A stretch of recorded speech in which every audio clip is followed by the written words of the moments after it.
First and foremost, most off the bat, is national security, because without national security, nothing else can exist. We have to be secure in our lives here at home in the United States and of our vital interest abroad. Now, we as conservatives right now really have to ask ourselves, there's a big debate going on about upping the troops in Afghanistan. Of course, the joker we have in right now can't make up his mind, which is no wonder. But we have to ask ourselves something.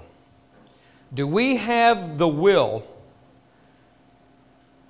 that it takes to see that upsurge in U.S. troops to actually achieve the goal that it's set out to do? And it's going to be bloody, and it's going to be nasty, and it's going to be messy.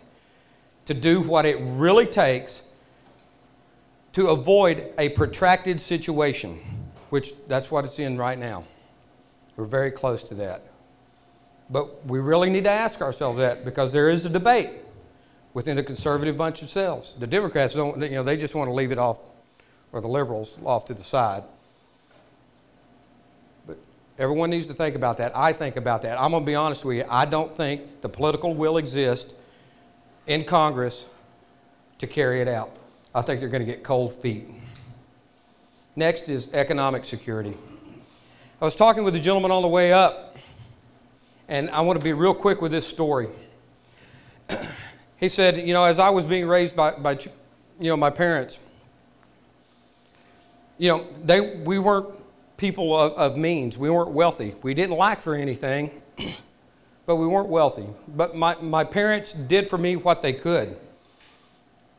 And a little later on, as this young man grew up and had children himself, he went to his dad and he said, Dad, I'll never be able to repay you for everything that you've done for me. And he said, well, that's not your job to repay me. He said, well, what am I supposed to do? He said, you're supposed to make things easier for your children. That's how you do that. I've made things easier for you. You've made things easier for your children. They, in turn, make things easier for their children.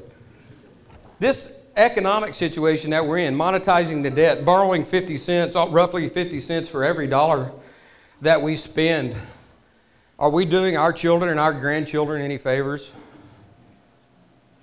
Can anybody answer that? We're not doing them any favors at all. I've got a 15-year-old and an 8-year-old, and they already owe each one of them, the federal government, about $37,800. She owes the federal government $37,800. Is anybody in here younger than that?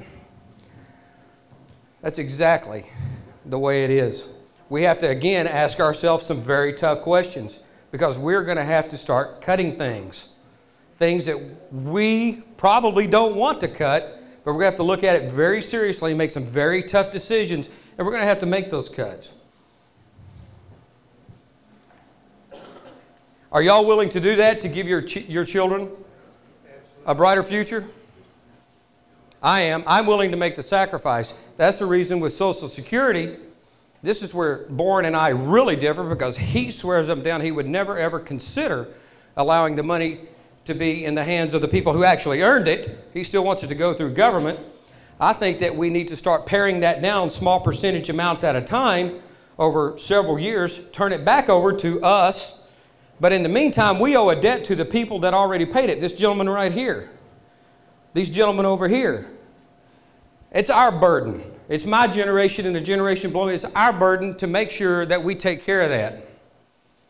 But in the meantime, we have to start wresting that control away from the federal government. Because I can guarantee you, if we named randomly 10 government programs, you could probably put a circle around 0 of them that worked efficiently and properly in the way it was intended to be. That's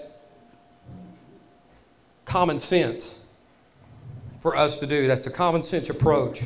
Y'all, this isn't just a District 2 effort that I'm involved in, or that anybody else should be involved in. If, I'm wanting to help change the United States of America back to what I know it can be. And that's the reason that, I do travel around and I speak with other candidates, conservative candidates all across the nation.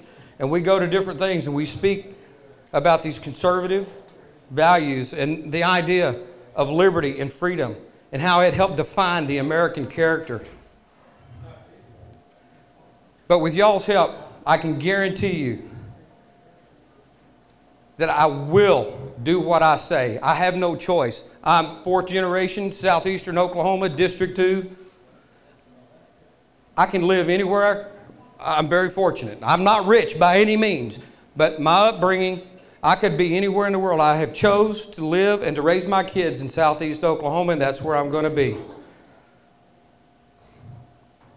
I will do what I tell you I'm going to do. Y'all, thanks a lot.